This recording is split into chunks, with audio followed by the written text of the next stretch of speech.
article in the Picture of the Month series from the Garton Archive featured the photograph above, which shows the long-serving Lincoln Christ Hospital Girls High School teacher, Miss Kathleen Clare Huddleston, with her form in about 1912. And just as an aside for this, I don't know whether you've spotted this picture here. That picture there was presented by the staff and ex-pupils of the school in 1959 when Miss Huddleston died, along with 4 others. You may remember seeing that one about the school. I'll bring it to the front so you can see it. Somebody says it has the eyes that always follow you around.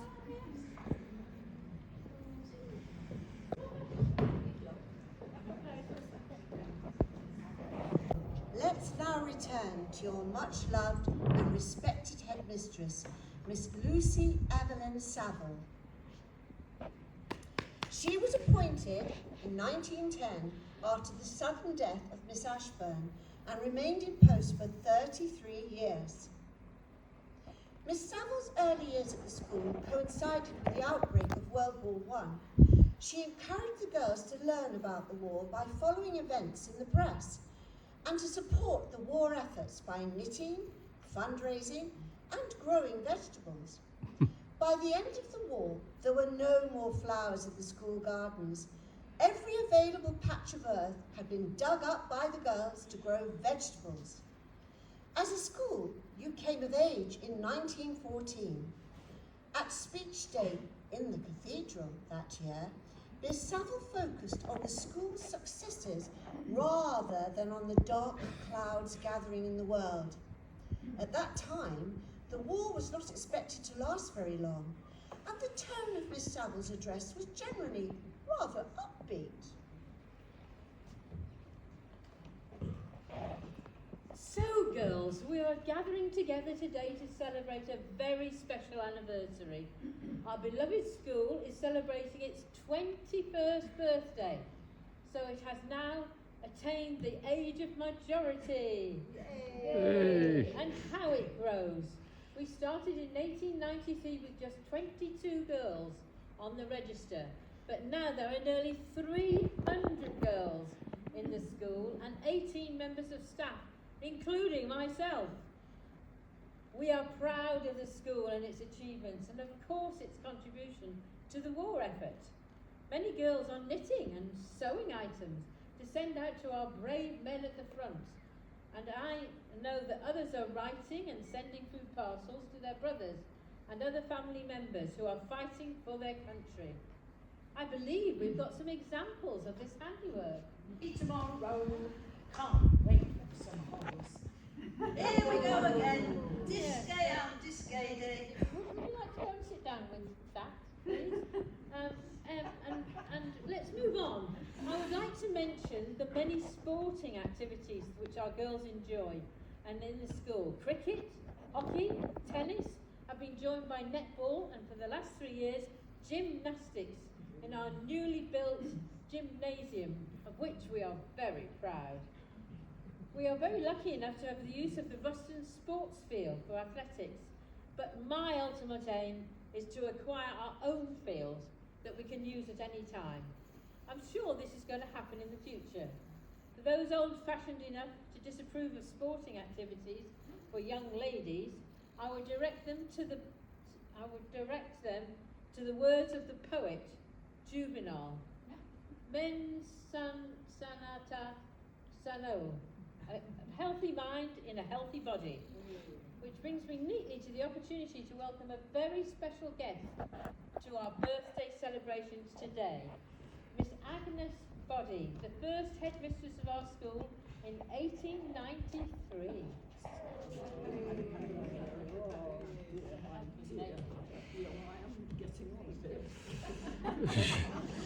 Miss Saville, I am honoured to be here today and to see the many changes that have taken place since I left, not to mention the astonishing growth in pupil numbers, including the boarders.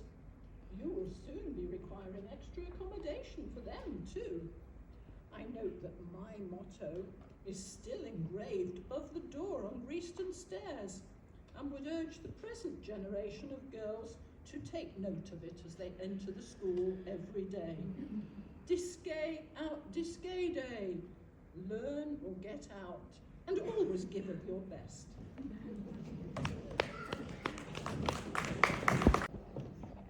Over 800 old girls contributed to give the school a portrait of Miss Saville by the Royal Academy artist James Gunn. They wrote that it is not only a present to the school, it is also a tribute to a great and much loved headmistress. From 1911, athletics were developed in the new gym, and the Ruston sports field was used until the school acquired its own field on Netlham Road in 1929.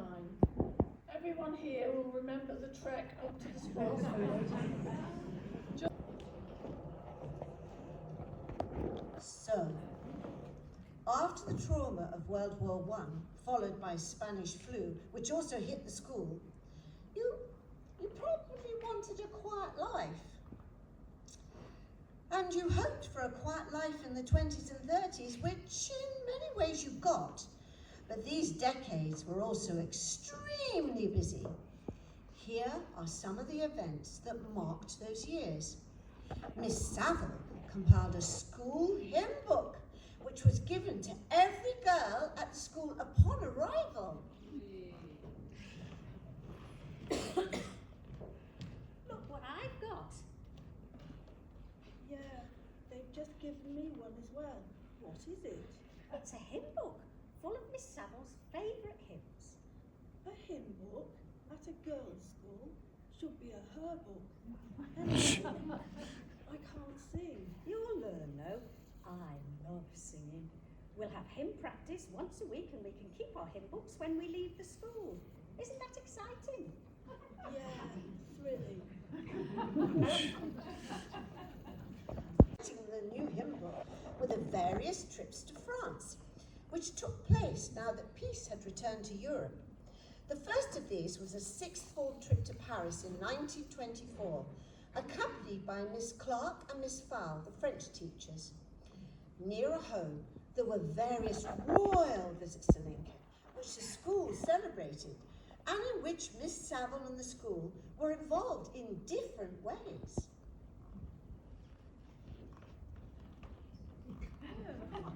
It's 1927, and I'm the dashing young Prince of Wales. I'm the dashing young Prince of Wales. And I'm here to open the Usher Art Gallery. I believe I may be meeting a Miss Lucy Saville. Mustache.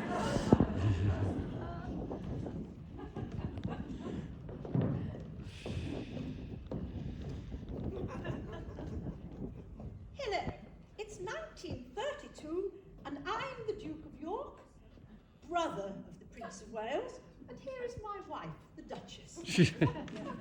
We're here to visit the cathedral, and I believe there are representatives of a nearby girls' school in the congregation.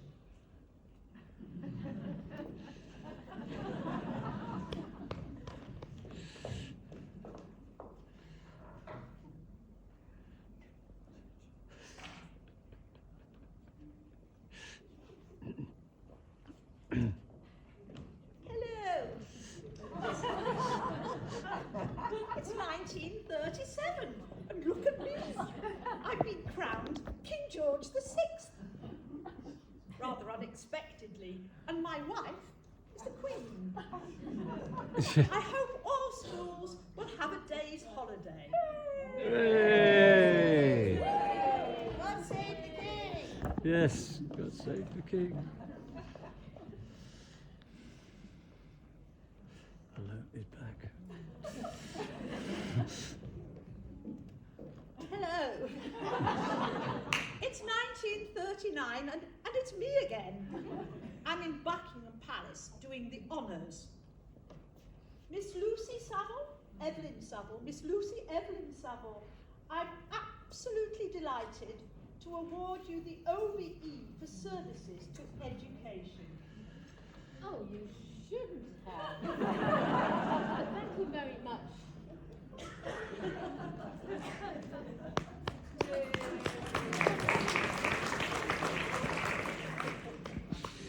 So, it was a busy time for you, the school, and you did grow larger, though perhaps not quite as much as Miss Saville might have wished. Right. It was nice to see the royals and all that, but really, I wished I could have told the king that we're hoping to have some of that art gallery land for our rapidly expanding school. They kept promising us bits of it, but these bits would disappear.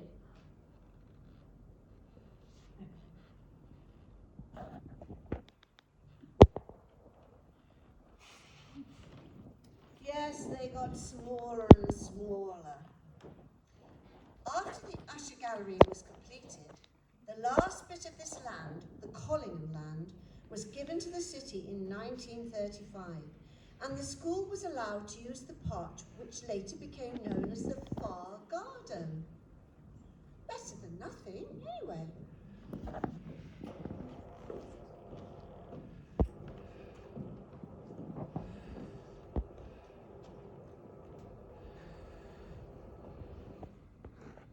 In 1927, the popular young Prince of Wales came to Lincoln to open the new Usher Art Gallery.